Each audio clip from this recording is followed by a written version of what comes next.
Zone. Rob Marciano standing by with the new update.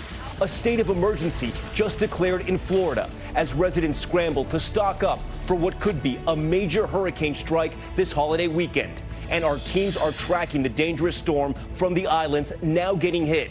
Dorian lashing the Virgin Islands and Puerto Rico. The first images coming in. Up to 8 inches of rain and life-threatening flooding. Deadly mosquito virus, a teenager now on a hospital ventilator, a woman dying from the infection as health officials warn residents in several states. Tonight, the symptoms to look out for. Also, the manhunt intensifying for a couple on the run, considered armed and dangerous, allegedly overpowering guards as they were transported across the country to face murder charges. The tragic accident involving a stunt driver known as the fastest woman on 4 wheels, killed attempting to go more than 500 miles per hour in a jet-powered car. The fatal boat accident, a Shark Tank star on board one boat when it crashed into another. 2 people are dead. What the reality show celebrity is saying tonight. And fighting the bear, the Colorado couple attacked in their own home. The husband boxing the bear before his wife stepped in with a Louisville slugger.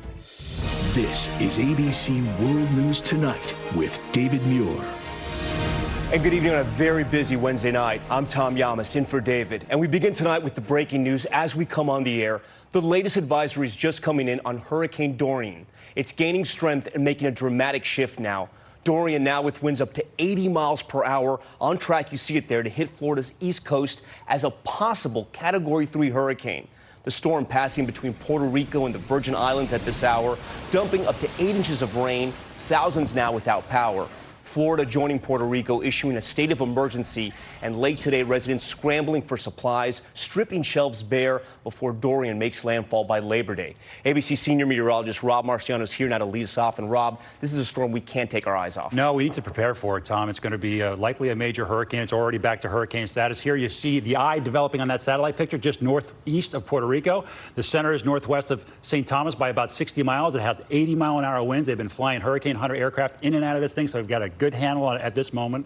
And the U.S. Virgin Islands been getting hammered with big-time rain and wind right now. They're under a hurricane warning. All right, let's talk about the track of this thing. A big ridge of high pressure is going to scoot down to the south, and that, unfortunately, is going to bend this thing. And steering currents are going to push it towards the U.S. as we head towards the weekend. So let's time things out here. Strengthening in intensity during the day tomorrow, likely becoming a 100-mile-an-hour storm, a Category 2 early Friday. By Saturday, potentially Category 3. Sunday as well. It makes landfall as a Category 3. That's a major storm, likely widespread damage. But average forecast area, 200 miles. That means all of Florida is in play. Everyone there needs to prepare. Okay, we've got to track this by the hour. Okay, Rob, thanks so much. And as you saw on the map there, Hurricane Dorian just missing a direct hit on Puerto Rico. The Cat 1 strong enough to cause potential mudslides and flash flooding. Many in Puerto Rico still recovering from the devastation caused by Hurricane Maria 2 years ago. ABC's Victor Oquendo is there. Tonight, Hurricane Dorian lashing the U.S. and British Virgin Islands. The so-called dirty side of the storm, packing winds of at least 80 miles per hour and up to 8 inches of rain. Dorian already inundating the island of Martinique Tuesday. Those heavy rains washing away roads, making them impassable. This bus trapped by the severe flooding. In Puerto Rico, where memories of Hurricane Maria's wrath 2 years ago run deep, people here not taking any chances. We're in Fajardo, along the easternmost part of the island, closest to Dorian. It looks like they took the warnings here seriously. The streets are empty, there is no one in sight, and the storefronts shuttered. The local emergency management center at the ready. Before the storm in San Juan, we met Jessica Espinosa on vacation from New Jersey. You a little nervous right now? It's anxious, believe it or not, but it is, you can't control Mother Nature. As Puerto Rico weathers this storm, tonight anxiety growing as it takes aim at the U.S. mainland. Bottom line is that we have a very, very serious hurricane threat to the state of Florida. The power grid here in Puerto Rico is what officials were worried about the most, and there are some outages, but they're not weather-related. A much different story in the Virgin Islands, where officials tell us nearly 40,000 people are without power. There are reports of damage, but so far, no injuries. Tom? And still a long night ahead. All right, Victor, thank you. The East Coast now bracing for Dorian, heading into the weekend. Millions possibly caught off guard. First planning for a tropical storm, now battening down for a possible Cat 3. ABC's Gio Benitez is in Miami. Gio, good evening. Tom, good evening to you. Dorian may be days away, but Floridians are already racing to get ready, not sure where that storm may hit. We've already seen store shelves all across the state, once full of water, now just emptied out. We have cruise liners that are already diverting their ships around Dorian. Air travel is being impacted too. Authorities are testing water pumps that help control flooding while urging residents in low-lying areas to get their sandbags now. The governor has already declared a state of emergency here. With hurricanes like Michael, Irma, and Matthew fresh on their minds here, they are not taking any chances. Tom. Gio Benitez in Miami for us tonight. Gio, thank you. At the White House tonight, President Trump taking aim at Puerto Rico, home to millions of Americans as they were staring down a natural disaster. The president calling Puerto Rico, quote, one of the most corrupt places on earth. His Democratic rivals now firing back. This is the Trump administration is also choosing at the height of the hurricane season to divert millions in FEMA disaster funds to border security. ABC's Kira Phillips is at the White House. As Puerto Rico braces for Hurricane Dorian, President Trump sounding annoyed. Wow, yet another big storm heading to Puerto Rico, he tweeted. Will it ever end? The president has railed against the island ever since Hurricane Maria, when he tossed paper towels to storm victims and complained about the cost. I hate to tell you, Puerto Rico, but you've thrown our budget a little out of whack. Today, with storm preps underway, he blasted the island as one of the most corrupt places on earth, adding, I'm the best thing that's ever happened to Puerto Rico. His Democratic opponents speechless. It's bizarre. The comment's bizarre. He's the best thing that happened to Puerto Rico?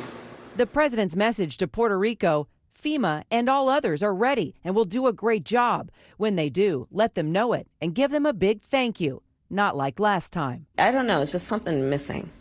He lacks the ability to have empathy or sympathy or concern. What is wrong with this person? All right, Kira Phillips joins us now from the White House. And Kira, with the hurricane season in full swing, there's news tonight the administration is transferring more than $100 million from FEMA's disaster relief fund to support the immigration crackdown at the border. That's right, Tom, but FEMA insists it won't hurt emergency response efforts, saying in a statement they will still have enough money to, quote, support operational needs. Tom? Kira Phillips at the White House tonight for us. Kira, thank you. Next to the nationwide manhunt for an escaped couple charged with murder and now on the run. The husband and wife fugitives overpowering two officers in Utah. They were being transported from New York to Arizona. The couple now considered armed and dangerous. Here's ABC's Kana Whitworth. Tonight, an all-out manhunt for this Arizona couple. Blaine Barksdale and Susan Barksdale could be traveling through Arizona and are considered armed and dangerous. The couple were being extradited back to Tucson from New York State on Monday when they overpowered two security guards in Utah and stole their vehicle, later abandoning it. The couple last seen driving a red pickup. Police tonight urging drivers to be on the lookout. The Barksdales are wanted for the murder of Frank Bly, who vanished when his home burned back in April. His body never found. Police adding Susan Barksdale knew the 72-year-old. Investigators say the couple fled to upstate New York in May, where U.S. Marshals and a SWAT team surrounded their RV and took them into custody. But this week, a private security company was bringing them to Arizona when the couple broke free, and tonight, they're on the run. Tom, police warning the public tonight, if you see them, don't approach them, but call 911. Tom? Kana Whitworth for us tonight. Kana, thank you. Now to the stunning death of a professional race driver and TV host, Jessie Combs, known as the fastest woman on four wheels. She died in a crash trying to break her own land speed record in Oregon. You see how fast she goes there. The accident occurring as she raced across a dry lake bed, trying to go more than 500 miles per hour. Here's ABC's Will Carr. Jessie Combs, seen here barreling across the desert, died chasing her dream. The 39-year-old was attempting to set a new land speed record for women, trying to go faster than 512 miles per hour when she tragically crashed in Oregon. Her team calling 911 moments after. The high-speed jet fighter that we've got crashed, and the pilot is fatally injured. In a statement, her family said she left this earth driving faster than any other woman in history. Widely considered the fastest woman on four wheels, in a 2013 interview with Autoblog, Combs described the emotional conversations with her mother about the dangers involved. And she's like, is there anything I can do? And really, Mom, there's not anything you can do, but you know what you can do is you can help me get my will ready. Combs recently posted a picture walking behind her jet-powered car, saying, "People say I'm crazy. I say thank you." Tonight, authorities say the cause of the crash is under investigation. It comes as Combs' boyfriend says a documentary will come out down the road detailing what happened. Tom. Will, thank you. Next tonight, the growing health warning about a deadly mosquito virus. Eastern equine encephalitis, blamed for the death of a woman in Massachusetts, and a 14-year-old girl now with a suspected case on a ventilator in Michigan. At least 3 states reporting possible human infections. Here's ABC's Kaylee Hartung. Tonight, a new warning about a rare mosquito-borne illness that's turned deadly. The virus, Eastern equine encephalitis, or EEE, now threatening at least 6 states. Patients can go from being perfectly normal to paralyzed or even dead within 12 to 48 hours. The first death this season in Massachusetts. 50-year-old Lori Sylvia passing away Sunday. With 4 cases detected there, officials now spraying for mosquitoes where 30 communities are at critical risk. In Michigan, 3 more cases, including 14-year-old Savannah DeHart, who's now on a ventilator and feeding tube. Her brain is trying to heal itself, and she can't do anything until that happens. Health officials are also monitoring Connecticut, Delaware, and Florida tonight, where the virus has been found in mosquitoes and animals. Nearly 30% of people with encephalitis from EEE will die, while many others are left with permanent neurological damage. It can be very devastating on quality of life. The vast majority of cases produce no symptoms, some only mild flu-like symptoms, but there is no vaccine or cure for the virus. Tom, the CDC recommends avoiding standing water, covering up with clothing, and using insect repellent. Tom? A serious scare in several states. All right, Kaylee, thank you. Overseas tonight, a potential new threat from North Korea.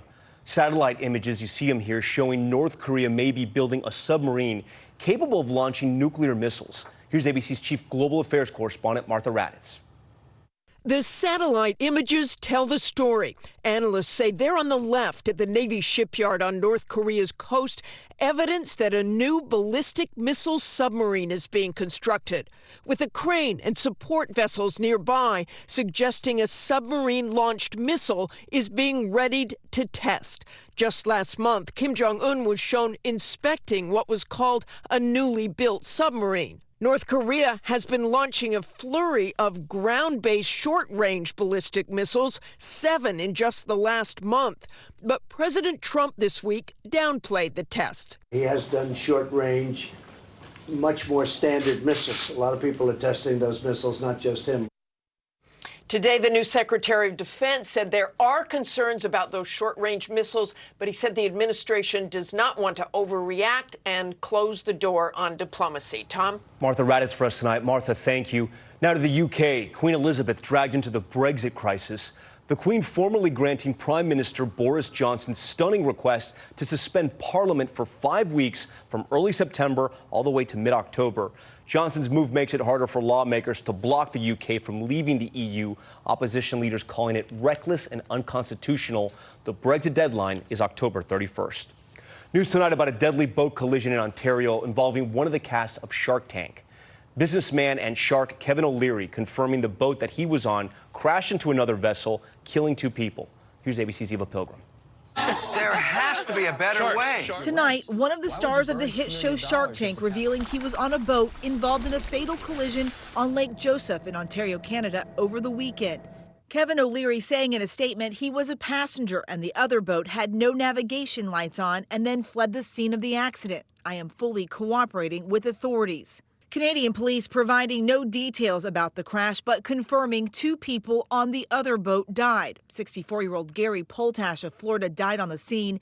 Suzanne Brito, 48, died in the hospital Tuesday. 3 others on those boats were also injured. At nighttime, usually the winds are a lot calmer. The water is flat, so it might be a little difficult to see anything that is in front of your boat. Your margins are going to go down in the wholesale business, not up. The reality TV star has a home on the lake, often posting pictures of friends and family on the water on social media.